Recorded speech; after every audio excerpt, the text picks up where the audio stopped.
Esiet sveicināti Circle K. Esmu darba drošības vadītāja Circle K Eiropas struktūrvienībā. Manā atbildības jomā ir vienotu drošības standartu ieviešana un uzturēšana mūsu stacijās visā Eiropā. Šodien mēs apmeklēsim vienu no jaunākajiem veikaliem Latvijā. Nāciet, es sniegšu jums nelielu ieskatu, kā mēs rūpējamies par drošības aspektiem mūsu veikalos.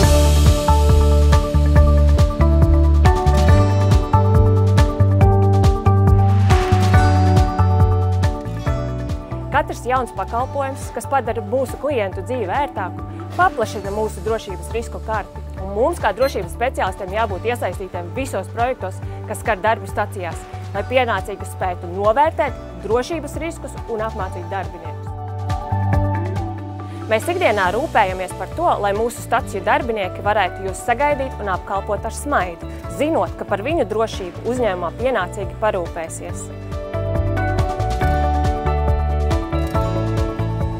Katrs jaunais stacijas darbinieks tiek apmācīts izmantojot aplikāciju, kas atspoguļo mūsu ikdienas risku karti, kam seko praktiskā apmācība mentora uzraudzībā jau stacijā. Mēs saprotam, cik būtiski šajā drošības ķēdē ir iesaistīt mūsu darbiniekus, un mēs ieviešam jaunus veidus, kā ērti un vienkārši piekļūt nepieciešajām instrukcijām un ziņot par būtiskajām situācijām vai konfliktiem, piemēram, izmantojot QR kodus.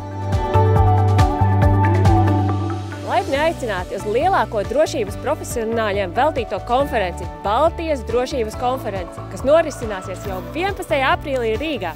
Tur arī es dalīšos ar vēl vairāk praktiskiem piemēriem par to, kā mēs Circle K organizācijā izvirzām drošības mērķus, kas sasniedz rezultātus.